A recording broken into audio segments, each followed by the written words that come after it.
ఈ లొల్లాయి మల్లి అనేటటువంటి వ్యక్తి పూర్తి స్థాయిలో మోసం చేసిండు. ఇక ఏ పద్ధతిలో మోసం చేసిండు అని అన్నది పూర్తిగా చెప్పకపోతే బాగుంటుంది అని నాకు అనిపిస్తుంది. ఒక ఛాయ్ పైసలన్నా, మీరు ఒక పూట ఛాయ్ తాగుతారు చూసినారన్న, ఆ ఛాయ్కి పెట్టే 10 రూపాయలు దానం చేయండి అన్న.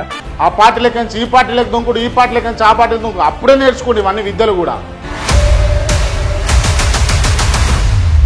చిలుక ప్రవీణ్, దాని తర్వాత శంకు యాదవ్, దాని తర్వాత ఆయన పాము రఘు, దాని తర్వాత శివ, ఇట్లా పేర్లు చెప్తూ పోతే 100 పేర్లు వెళ్తాయి, 1000 పేర్లు వెళ్తాయి. వీడియో తీస్తుంటాడు, వీడియో నడుస్తూనే ఉంటుంది. ఇక వాళ్ళని తిడతాడు, తిట్టి ఇక పోయి ఇక నీ తోట వద్దు, వాళ్ళు చెప్పేది కూడా ఇక పోయి నువ్వు వద్దు, ఇక నువ్వు చెప్పినాక సరిపోయిందని చెప్పేసి వాళ్ళని పంపిస్తాడు. అట్లా బర్ణా అని చెప్తాడు. రేవంత్ రెడ్డి అన్ని తప్పులు చేస్తాము. తమ్నేళ్లలో చూడండి, ఏడ చూసినా కూడా ఒక పక్క రేవంత్ రెడ్డి సంబంధం ఉండదు, ఫోటో ఉంటుంది, బ్లాక్ అండ్ వైట్ ఫోటో వేసి ఒక పక్క ఈతగాడు లొల్లాయి మల్లి, ఇంకో దిక్కు ఇంకొకటి. దయచేసి అప్రమత్తంగా ఉండాలి బీసీ బిడ్డలారా. నమస్తే. ఈ వీడియో చేయడానికి చాలా కారణాలు ఉన్నాయి. సో ఆ కారణాలు ఏంది అని అనేది మీకు బోర్డు పైన క్లియర్గా కనిపిస్తూనే ఉంటుంది. సో ఫస్ట్ నేను ఇక నుండి ఆ వ్యక్తి పేరు ప్రస్తావించడానికి ఇష్టపడతలేను కాబట్టి మనం కొత్త నామకరణం చేసుకుందాం. తన పేరు లొల్లాయి మల్లి. సో లొల్లాయి మల్లి అసలు కథలు ఇవన్నీ కూడా ఇవాళ ఈ వీడియోలో మీకు క్లుప్తంగా వివరంగా అర్థమయ్యే పద్ధతిలో చెప్పే ప్రయత్నం అయితే చేస్తా. దయచేసి ఈ వీడియోను పూర్తిగా చూసేటటువంటి ప్రయత్నం అయితే ప్రేక్షకులారా మీరు చేయాలి. అండ్ మీరు ఇంకో 10 మందికి పంపించాలి ఈ వీడియోని తప్పకుండా కూడా. ఎందుకనంటే చాలామంది మా బీసీ బిడ్డలు, దళిత బిడ్డలు తెలుసుకోవాల్సినటువంటి అంశాలు చాలా ఉంటాయి. సో దయచేసి ఒక్కసారి గమనించాలి. ఎందుకు అనంటే భవిష్యత్తులో మోసపోకుండా ఉండడానికి, ఎవరి చేతిలో కూడా మోసపోకుండా ఉండడానికి ఇదొక అవసరం మనకు. సో రైట్, సబ్జెక్ట్లోకి పోతే లొల్లాయి మల్లి అసలు కథలు అని మనం చెప్పేసి మనం మాట్లాడుకుంటే కనుక మొదటగా చూసుకుంటే బొమ్మాకు మురళి, తిను సంఘ సేవకుడు అని చెప్పాలి. తిను అదేవిధంగా ఈయన చేసేటటువంటి కార్యక్రమాలు, ఎవరైతే బడుగు బలహీన వర్గాలకు చెందినటువంటి యువత ఉంటే వాళ్ళను ప్రోత్సహించడానికి, వాళ్లకు ఎదురు కొంచెం ప్రోత్సహించడం కోసం, వాళ్ళకు ఇబ్బంది అయినా, తనకి ఇబ్బంది అయినా వాళ్ళ యువతల కోసం కృషి చేసేటటువంటి వ్యక్తి. తనను కూడా ఈ లొల్లాయి మల్లి అనేటటువంటి వ్యక్తి పూర్తి స్థాయిలో మోసం చేసిండు. ఇక ఏ పద్ధతిలో మోసం చేసిండు అని అన్నది పూర్తిగా చెప్పకపోతే బాగుంటుంది అని నాకు అనిపిస్తుంది ఈ వ్యక్తి గురించి. సో నేను ఈ విషయంలో చెప్పడం లేదు. సో పేరైతే క్లియర్గా చెప్పిన. సో ఇది క్లియర్ అయిన తర్వాత నెక్స్ట్ ఏంటి అంటే విశారదన్ మహారాజ్ దగ్గర ఉన్నటువంటి జ్ఞానాన్నంతా కూడా వడిసిపట్టి తనతో తిరిగి తన ఏదో సైన్యాన్ని నిర్మిద్దాం, ఒక 5,000 6,000 సైన్యాన్ని నిర్మిద్దాం అంటూ 5,000 10,000 కిలోమీటర్లు తిరుగుతూ జనాలనందరినీ చైతన్యం చేస్తూ ఉంటే ఆ అంశాలను అన్నింటినీ కూడా పోగు చేసుకొని ఇప్పుడు తను తీసుకున్నటువంటి నాలెడ్జ్లో ఒక 5% నాలెడ్జ్ని మాత్రమే చెప్తా ఉన్నాడు. తన దగ్గర 100కు 5% తీసుకొచ్చి తిని చెప్తున్నటువంటి అంశాలు ఇవన్నీ కూడా. సో ఏం చేసిండు ఆయన, ఒక సైన్యాన్ని నిర్మిద్దామని చెప్పేసి ఇంటర్నల్గా పోరాటం చేసి అందరినీ ఏకీకృతం చేస్తే ఉన్నది కదా నాకు మీడియా వేదిక అని చెప్పేసి ఆ అంశాలన్నిటిని కూడా, ఆ భావజాలాన్ని అన్నిటి కూడా రుద్దే ప్రయత్నం చేసిండు, చెప్పే ప్రయత్నం చేసిండు. దానివల్ల నష్టపోయింది ఎవరు అని అంటే పూర్తిగా ఇక్కడ చెప్తా ఉన్నాం కదా, దళిత బిడ్డలు మోసపోయారు. అటువంటి మాటలు నమ్మి రూపాయి పోగు చేసి భార్యల కాడ, లేకపోతే తల్లుల కాడ, లేకపోతే పిల్లల చదువుల కోసం దాచిపెట్టుకున్నటువంటి బంగారం కావచ్చు, లేకపోతే పైసలు కావచ్చు, అన్నీ తెచ్చి ఆయన అకౌంట్లో వేసారు. అట్లా మోసం చేసిండు. అయిపోయా. దాని తర్వాత టీజేఎస్ కోదండరాం సార్, తను ఓ ప్రొఫెసర్, తను ఓ పార్టీ పెట్టిండు. తెలంగాణ ఉద్యమంలో చురుగ్గా పాల్గొని తెలంగాణ రాష్ట్ర సాధనకై పోరాటం చేసినటువంటి తెలంగాణ ఉద్యమకారుడు. తను పెడితే తన పార్టీలో ఇన్వాల్వ్ అయ్యి, తనతో ఇన్వాల్వ్ అయ్యి నిర్దాక్షిణ్యంగా మోసం చేసిండు. ఓ 1,00,000 రూపాయలు ఇస్తా అని చెప్తాడు. ఆ 1,00,000 రూపాయలు ఏడికి పోయినాయో, ఇచ్చిండో ఇవ్వలేదో కూడా ఇంతవరకు తెలియదు. సో అట్లా అంటే జనాలను ఏదో చేస్తున్నా, ఏదో క్రియేట్ చేస్తున్నాం, ఇదంతా అంటే రంగులద్దె కార్యక్రమాలకు తెరలేపేటటువంటి వ్యక్తిత్వం ఉన్నదే లొల్లాయి మల్లికి. సో ఈడ క్లియర్గా మనం గమనిస్తే కోదండరాంను మోసం చేసిండు. దాని తర్వాత కాంగ్రెస్ రాహుల్ గాంధీ, సోనియా గాంధీ ఈయనకు టికెట్ ఇచ్చారు. టికెట్ ఇచ్చినప్పుడు దాని తర్వాత వరుసమ్మటి చెప్పుకుంటూ వస్తున్నా కాంగ్రెస్ పార్టీని కూడా క్లియర్గా ఈ లొల్లాయి మళ్ళీ మోసం చేసిండు. గతంలో ఇప్పుడు ముచ్చట కాదు, గతంలోనే మోసం చేసిండు. ఆ పార్టీలకించి ఈ పార్టీలకు దుంకుడు, ఈ పార్టీలకించి ఆ పార్టీలకు దుంకుడు. అప్పుడే నేర్చుకోండి ఇవన్నీ విద్యలు కూడా, అవి అంటారు కదా టక్కు టమారా విద్యలు, అవన్నీ కూడా అప్పుడే నేర్చుకోండు. సో ఆ కాంగ్రెస్ పార్టీ చేరి రాహుల్ గాంధీని, సోనియా గాంధీని మోసం చేసిండు. దాని తర్వాత దళిత బిడ్డలు క్లియర్గా దళితులను నమ్మించి గొంతు కోసిండు. దీంట్లో ఇక ఈ మాటల అసలు అతిశయోక్తి లేదని చెప్పుకోవాలి. ఎందుకు అంటే ఒక్కళ్ళొక్కరు ఎంత కష్టపడి, ఎంత కష్టం చేసి, చెమటగార్చి, డబ్బులన్నీ పోగు చేసి ఏదో మా జీవితాలను మారుస్తాడు, ఆయన కూడా మా దళితుడేనట అని నమ్మి కొంతమంది నిజాలు తెలవక మోసపోయిన వాళ్ళు వేల మంది ఉన్నారు. ఇట్లా దళిత బిడ్డలను మోసం చేసిండు. దాని తర్వాత చెప్పాల్సినటువంటి అంశం ఏంటంటే చిలుక ప్రవీణ్, దాని తర్వాత శంకు యాదవ్, దాని తర్వాత ఆయన పాము రఘు, దాని తర్వాత శివ, ఇట్లా పేర్లు చెప్తూ పోతే వందల పేర్లు వెళ్తాయి, వేల పేర్లు వెళ్తాయి. వీళ్ళంతా కూడా సైన్యంగా అయ్యో మా బహుజన బిడ్డ మమ్మల్ని ఏదో ఉద్ధరిస్తాడు అని చెప్పేసి ఈ లొల్లాయి మల్లికి ఈ బిడ్డలందరూ కూడా పోయి సాయం చేసిరు. సహకారంగా ఉన్నాడు. కష్టమైన, ఇష్టమైన, నష్టమైన ఆయనతో నడవాలనుకున్నారు, నడిచిర్రు. తీరా చూస్తే మోసం చేసిండు. ఎట్లా మోసం చేసిండు ఈ బిడ్డల పేరు మీద ఈ బిడ్డలను బదనాం చేస్తాడు. ఎట్లా అంటే ఆల్రెడీ వీళ్ళు ఏదో వ్యవస్థ అన్నప్పుడు చిన్న చిన్న పొరపాట్లు కామన్గా జరుగుతాయి. మా వ్యవస్థలో జరుగుతాయి, చూస్తున్నటువంటి ఇంట్లో జరుగుతాయి, లేకపోతే బయట జరిగితే సమాజంలో జరుగుతాయి. నిన్ను నమ్మి నీతో నడుస్తున్నప్పుడు ఆ చిన్న చిన్న పొరపాట్లను సరిదిద్దుకోవాల్సిన అవసరం నీ పైన ఉంటుంది. అది మరిచిపోయి వ్యక్తిగతంగా ఎదుగుతున్నారు వాళ్ళను పక్కదోవ పట్టియాలి, వాళ్ళను పక్కన పెట్టాలి, వాళ్ళను ఉన్న పలంగా ఇప్పుడు నేను అంటే నిర్దాక్షిణ్యం అవుతుంది, వాళ్ళు ఏకైతారు మేకైతారు అని గ్రహించిండేమో. కానీ ఈ లొల్లాయి మళ్ళీ క్లియర్గా వాళ్ళ మీద ఓ బదనాం వేసి వాళ్ళనంతా గలీజ్ చేసి వాళ్లకు సమాజంలో విలువలు లేకుండా చేసి వాళ్ళను బయటికి పంపించాలన్న నెపంతో ఓ కార్యక్రమం తీసుకొచ్చిండు. ఆ కార్యక్రమం ఏంటి అని అంటే వీళ్ళు ఎన్నో పైసలు వసూలు చేస్తారట. వీళ్ళు పైసలు వసూలు చేస్తే అతగాడు వాళ్ళని పిలిపించి అడగాలన్నట. అడిగే క్రమం ఎట్లుంటుందని అంటే ఆయన టేబుల్ మీద కూర్చున్నాడు, అవతలనో యువతలనో కూర్చున్న తర్వాత మూడో కూర్చోబెట్టుకొని అన్న ఇట్లా జరిగిందన్న, మీ నుంచి కొంచెం ఫిర్యాదులు వస్తూ ఉన్నాయి, మన విజన్ వేరు, మన ప్రవర్తన వేరు, మన పద్ధతి వేరన్నా, ఇటువంటివన్నీ మనం చేయొద్దన్నా అని చెప్పుకోవాలి. ఇది ఒక నాయకుడికి ఉన్నటువంటి లక్షణాలు. ఒక నాయకుడు చేయవలసినటువంటి పని. తన నాయకత్వంలో ఎవరైనా తనకు సంబంధించినటువంటి వ్యక్తులు కావచ్చు, తనతో తిరుగుతున్నటువంటి అభిమానులు కావచ్చు, తనతో ఉన్నటువంటి వ్యక్తులను క్లియర్గా ఏం చేయాలంటే వాళ్ళను ఎప్పటికప్పుడు మోటివేట్ చేస్తూ ఉండాలి. ఒకవేళ వాళ్ళు తెలుసో తెలియక తప్పులు చేసినా సరిదిద్దే ప్రయత్నం నువ్వు చేయాలి. అది ఒక నాయకుడికి ఉండాల్సినటువంటి లక్షణాలు.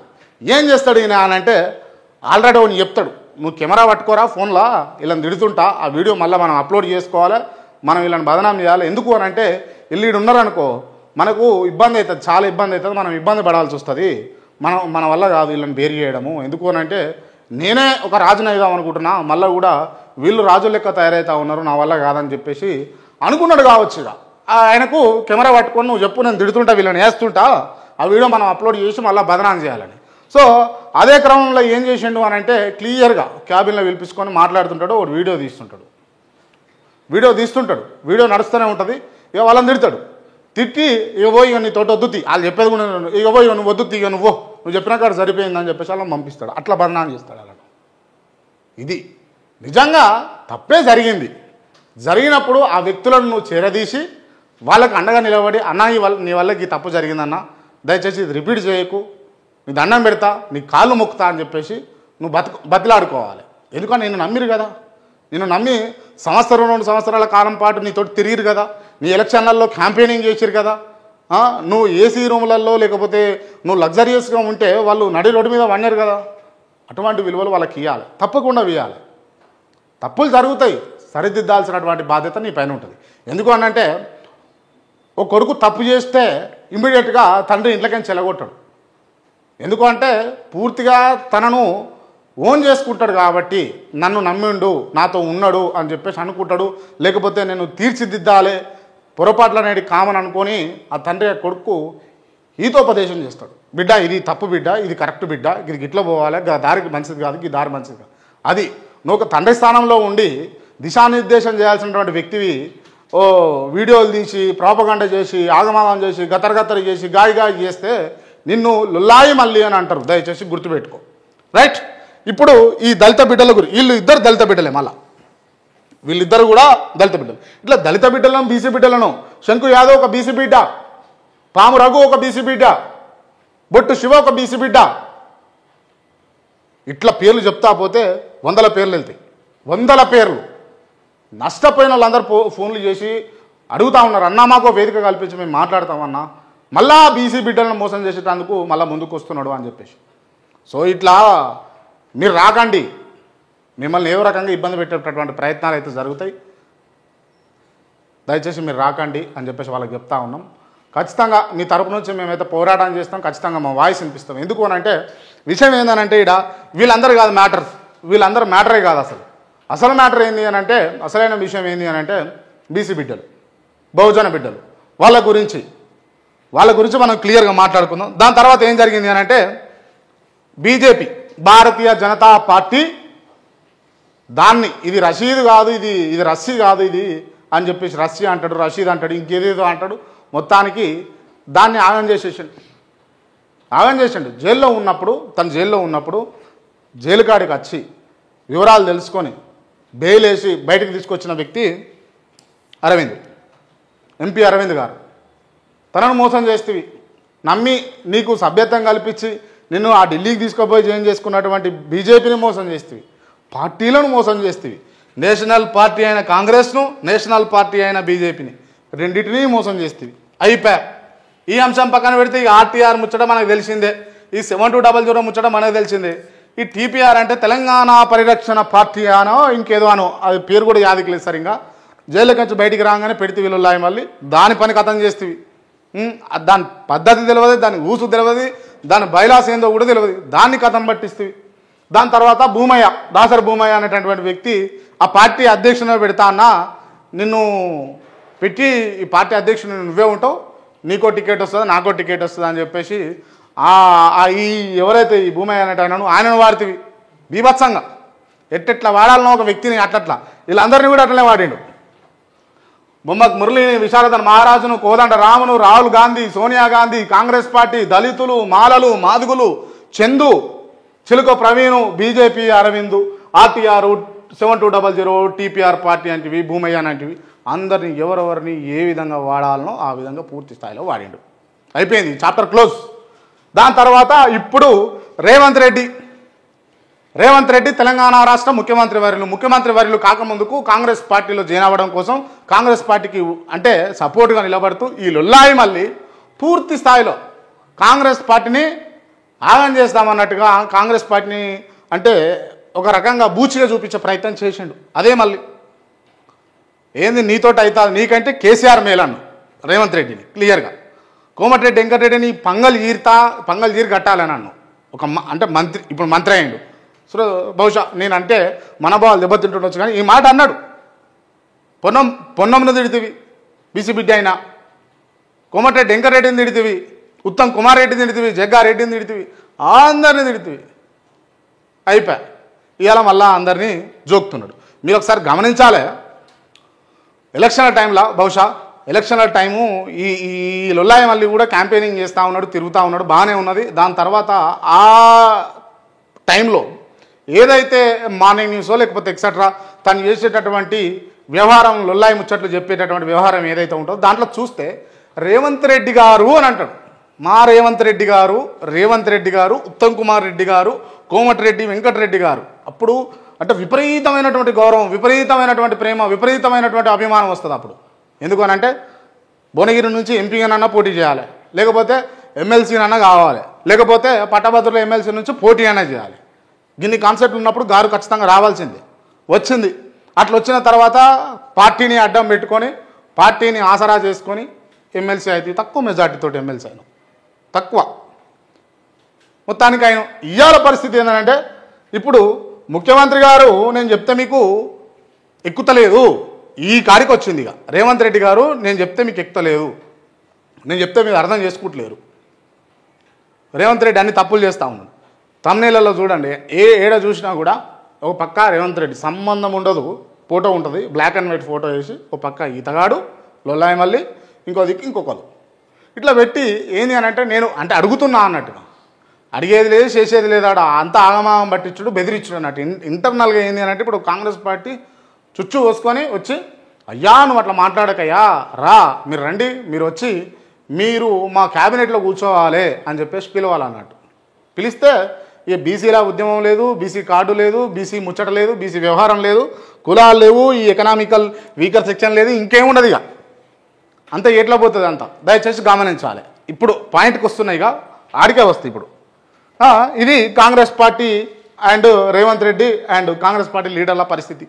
ఇంతమంది 1 2 3 4 5 6 7 8 9 10 11 12 దాదాపు 13 అంటే నేను రాసిన ఇవన్నీ కూడా నాకు ఆలోచన తట్టి రాసినటువంటి అంశాలు ఇవన్నీ కూడా వాళ్ళ పేర్లు లేకపోతే వాళ్ళు చేసినటువంటి పనుల గురించి రాసినాయి. ఇక ఇట్లా చెప్పుకుంటూ పోతే అంటే మెయిన్గా అంటే వీళ్ళంతా కూడా ఆల్మోస్ట్ ఆల్ వీళ్ళంతా కూడా సోషల్ మీడియాలో కనబడేటోళ్ళు, సోషల్ మీడియా ఓపెన్ చేస్తే కనబడేటోళ్ళు వీళ్ళంతా కూడా వీళ్ళనే ఆగం పట్టించిండు. కానీ సోషల్ మీడియాలో కనబడకుండా తెర వెనుక ఉండి రూపాయి పోగు చేసి లక్షల రూపాయలు 1000 రూపాయలు నీ అకౌంట్లో వేసినటువంటి బిడ్డల పరిస్థితి అలా ఏంది అని అడుగుతున్నాను. గది చెప్పాలి మీరు దయచేసి. అర్థమవుతా ఉందా? ఇంతమందిని ఒక వ్యక్తి మోసం చేసిన తర్వాత ఇప్పుడున్నటువంటి వ్యవస్థల ప్రజలు ఏ విధంగా నమ్ముతున్నారు అన్న అంశాలను ఒక్కసారి పూర్తిగా వినేటటువంటి ప్రయత్నం మీరు చేయాలి. ఎట్లా నమ్ముతారా నాయన అసలు అర్థం కాదు. కానీ ఎంత బూచి మాటలు, ఎంత అబద్ధపు మాటలు, ఎంత నీచమైనటువంటి మాటలు మాట్లాడుతున్నా కూడా ఇంకా కూడా మేలుకు ఎందుకు వస్తలేదు అన్నది ముఖ్యమైన అంశం. ఇక మోసం చేయడానికి రెడీ చేసుకున్నటువంటి వ్యవస్థ ఏంది అని అంటే పెద్దగా రాయాలి, బీసీలు మోసం చేద్దామని ఇక రెడీ, మొత్తం అంత స్క్రిప్ట్ అంతా రెడీ అయిపోయింది. ఇప్పుడు ఏం చేయాలి? కళాకారులను మాట్లాడుకోవాలి, కళాకారులను మాట్లాడుకుంటారు. ఇంకో దిక్కు ఈ భోజనాలు అది ఇది అని చెప్పేసి వాళ్ళను భోజనాల కోసం, ఇంకా స్టేజీలు వేయడానికి ఇప్పుడు ఈ వ్యవస్థలు రంగం సిద్ధం చేస్తూ ఉండు. కొంతమందితోటి పాటలు పాడేది ఎవరు అంటే మళ్ళీ మా దళిత బిడ్డలు. కళాకారులు ఎవరు ఉంటారు మళ్ళీ కాలు గజ్జగట్టి డప్పు కొట్టాలంటే మళ్ళీ మా దళిత బిడ్డలు. వీళ్ళందరినీ తీసుకొని పోయి ఇప్పుడు ఈ లొల్లాయి మళ్ళీ పాటలు పాడించేటందుకు వీళ్ళ దగ్గర ఇప్పుడు వీళ్ళకి ఇచ్చేది ఏంటంటే అంటే రోజుకు లెక్క 1000 రూపాయలు 1500 ఇస్తారనుకుందాం, 1500 రూపాయలు లేకపోతే 1000 రూపాయలు ఇస్తారనుకుందాం. వీళ్ళందరి దగ్గర ఈ బీసీల దగ్గర వసూలు చేసేటటువంటి పైసలు కోట్ల రూపాయలు ఉన్నాయి. కోట్ల రూపాయల దగ్గర అన్న మనం జెయింట్ ఫండింగ్ పెడదాం, జెయింట్ ఫండింగ్ పెట్టి ఇది చేద్దాం, ఈ కళాకారులతోటి పాటలు పాడిద్దాం, డప్పులు కొట్టిద్దాం, మనము ఈ బీసీ ఉద్యమాన్ని ముందుకు తీసుకుపోదాం అని చెప్పేసి ఇటు వీళ్ళను, ఈ భోజనాల ఖర్చులు అయితే అని వీళ్ళను, ఇటు స్టేజీల ఖర్చులు అయితే అని వీళ్ళను, లైటింగ్ల ఖర్చు అయితే అని వాళ్ళను, మళ్ళీ తర్వాత ట్రాన్స్పోర్టేషన్ బస్సు సౌకర్యాల కోసం వాళ్ళను. ఇక ఇంత రంగం సిద్ధమవుతా ఉంది ఇప్పుడు రానున్న రోజుల్లో. దయచేసి అప్రమత్తంగా ఉండాలి బీసీ బిడ్డల్లారా, అప్రమత్తంగా ఉండాలి బీసీ బిడ్డల్లారా. మళ్ళీ చెప్తా ఉన్నా, అప్రమత్తంగా తస్మాత్ జాగ్రత్త అని చెప్తున్నా. ఎందుకు అనంటే క్లియర్గా చెట్టు పేరు చెప్పి కాయలమ్మే ప్రయత్నం జరగబోతుంది. మీరు తక్షణమే నిర్ణయాలు ఏమన్నా అవకతవకలు ఉంటే నిర్ణయాలలో అవి నిలిపివేయాలి. చెట్టు పేరు చెప్పి కాయలమ్మే ప్రయత్నం, బీసీ అనే చెట్టు పేరు చెప్పి ఇవాళ కాయలమ్మ ప్రయత్నం ఈ లొల్లాయి మళ్ళీ చేస్తుండు. దయచేసి అప్రమత్తంగా ఉండాలి. జాయింట్ అకౌంట్లు పెట్టి పెద్ద వాళ్ళ దగ్గర డబ్బులన్నీ పోగు చేసి కోట్ల రూపాయలు వసూలు చేసి అల్లకించి ఏదో నిమిత్త మాత్రం 1000 రూపాయలు 2000 రూపాయలు 100 రూపాయలు 500 రూపాయలు వేసి ఇట్లా ఓ రంగం సిద్ధం చేసి ఏదో అలసలు చేసి ఆగం పట్టిద్దామని చూస్తూ ఉండు. దయచేసి తస్మాత్ జాగ్రత్త, తస్మాత్ జాగ్రత్త. ఇంతమందిని మోసం చేసిన వాళ్ళకు మళ్ళా ఇలా ఈ బీసీ బిడ్డలు కూడా ఉన్నారు, ఇలా దయచేసి గమనించాలి. అసలు ఎంత మూర్ఖంగా ఆలోచనలో పోతున్నామని అన్నది ఒక్కసారి మీరు క్లియర్గా గమనించాలి. కొన్నిసార్లు చెప్తా ఉంటే ఆవేదనతోటి ఆవేశంతో అంటే ఒక టాపిక్లోకి నుంచి ఇంకో టాపిక్లోకి డైవర్ట్ అవుతున్నాం కావచ్చు. ఎందుకు అని అంటే అది ఆవేదన. అది ఎట్లా మోటివేట్ చేయాలి, ఎట్లా చెప్పాలి, మళ్ళీ మోసపోతారా అని అన్నది దయచేసి గమనించాలి. క్లియర్గా ఏంటి అంటే ఇంతమందిని మోసం చేసిండు. వ్యవస్థలు, వీళ్ళంతా వ్యవస్థలు, వ్యక్తులు కాదు. వీళ్ళంతా వ్యక్తులతో నిర్మితమైనటువంటి కావు వీళ్ళు. వ్యవస్థలో వీళ్ళు భాగస్వాములు. వీళ్ళనే మోసం చేసిండు. ఇండివిజువల్గా ఉన్నటువంటి బీసీలను ఇలా మోసం చేయడా, నా గౌడలను మోసం చేయడా, నా కుర్మ సోదరులను గొల్ల కుర్మ బిడ్డలను మోసం చేయడా, నా రజకులను మోసం చేయడా, నా కుమ్మరి బిడ్డలను మోసం చేయడా. అందరు చైతన్యం కావాలి. ఆడవాడు మోపాయి అడమైన ముచ్చట్లు చెప్తారు, అన్నీ నమ్మొద్దు. ఇది నా ఆవేదన. అసలైన వాడు ఆయన వచ్చిండు అని అన్నప్పుడు ఆ రోజు నేనే సపోర్ట్ చేస్తాను, నేనే మాట్లాడతా. అని నేను ప్రీవియస్ వీడియోలలో కూడా చెప్పిన, ఒక కార్డు పట్టుకుంటే ఒకటి కావాలని సాధించాలన్న మన ఆలోచనతోటి ఉంటే, సంకల్పంతో ఉంటే దాన్ని వదలొద్దు. ఎట్టి పరిస్థితుల్లో కూడా ప్రాణం పోయినా సరే వదలొద్దు. సరే భయ్, నేను చెప్తా.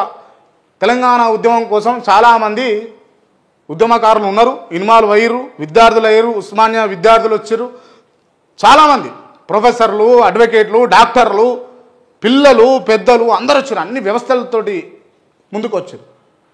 దాన్ని కొంచెం ముందుకు తీసుకుపోయి, లేకపోతే ఉద్యమంలో కొంచెం నియమాలను లేకపోతే ఇన్స్ట్రక్షన్స్ చేయడానికి ఒక వ్యక్తి కావాలి. ఆ వ్యక్తి కేసీఆర్గా ముందుకు వచ్చిండు, ఆమరణ నిరాహార దీక్ష చేసిండు. బక్కజిక్కిపోయినటువంటి ఫోటోలు మనకి ఎన్నో కనబడతాయి. బక్కజిక్కపోయి ప్రాణం పోయేదాకా కొట్లాడిండు అన్నట్టుగా మనకు కనబడుతుంది. సరే, నటించిండా లేకపోతే ఇంకేం చేసిరా, తెలంగాణ ఆయనక ముఖ్యమంత్రి అయిందా, దాచిపెట్టిండా, ఇవన్నీ పక్కన అంశాలు. అట్లా నిబద్ధతతోటి ప్రాణం పోతున్నా సరే నిలబడేటటువంటి వ్యక్తి కావాలి. 30 ఏళ్ల పోరాటం, ఏబిసిడి వర్గీకరణ అనేది మందకృష్ణ మాదిగా ఎత్తుకున్న జెండా. 30 ఏళ్ల పోరాటం మొన్న ఫలించింది. ఇటువంటి వ్యక్తులు కావాలి. అర్థమవుతా ఉందా? అడ్డమైన చేతుల బీసీలందరూ ఆహంగాకుర్రి. అడ్డమైన చేతుల్లోకి పోయి బీసీలందరూ ఆహంగాకుర్రి. మిమ్మల్ని చూపించి చెట్టు పేరు చెప్పి కాయలమ్ముకునే ప్రయత్నం. అయితే మినిస్టర్ కావాలి, లేకపోతే ఈ ఎమ్మెల్సీని ఇంకో దాంట్లోకి మార్చి రెన్యువల్ చేసుకోవాలి, డబ్బులు రావాలి. గివేగా ఇంతకు మించినటువంటి ముఖ్యమైన ఉద్దేశాలు అయితే ఏమీ లేవు. నువ్వు క్లియర్గా ఈ బీసీ అని చెప్పేసి కార్డు పట్టుకున్నప్పుడు లుల్లాయి మళ్ళీ నీకు తెలియదా? అఫ్కోర్స్ కాంగ్రెస్ పార్టీలో చాలామంది రెడ్డిలు ఉన్నారు. ఒకవేళ అయినా కూడా ముఖ్యమంత్రి స్థానం వచ్చినా కూడా ముఖ్యమంత్రి అయ్యేటటువంటి వ్యక్తి రేవంత్ రెడ్డి అని క్లియర్గా నీకు తెలుసు. అంత పరిపక్వత లేకుండా నువ్వు ఆ పార్టీలో పనిచేసినావు అని అంటే మాత్రం నమ్మేటందుకైతే బీసీ బిడ్డలు అంత గుడ్డోళ్ళు అయితే కాదు. దయచేసి గమనించు. 9 నెలల కిందట అదే పార్టీకి ముఖ్యమంత్రి రేవంత్ రెడ్డి అవుతాడని తెలిసి కూడా నువ్వు పనిచేసినావు. అప్పుడు బీసీ బిడ్డలు గుర్తుకు రాలే, ఇప్పుడు బీసీ బిడ్డలు గుర్తుకొచ్చారు. చాలా లాగమాయ్, పదవి దూరం అవుతుంది, వ్యక్తిగత డ్యామేజ్ అవుతుంది. ఇటు మినిస్టర్ రాకపోయే. గిన్ని ఆవేదనలతోటి ఆలోచనలతోటి వచ్చినటువంటి అంశమే బీసీలు. మళ్ళా చెప్తా ఉన్నా నా గౌడ అన్నలు,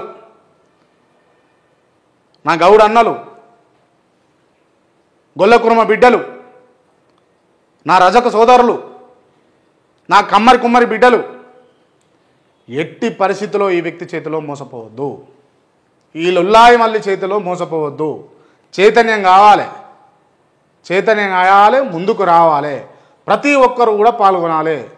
ఏ ఒక్కడు కూడా మనల్ని ముందుకు తీసుకుపోయి పాలించడానికి అవసరం లేదు అన్నది ఒక్కసారి గమనించాలి.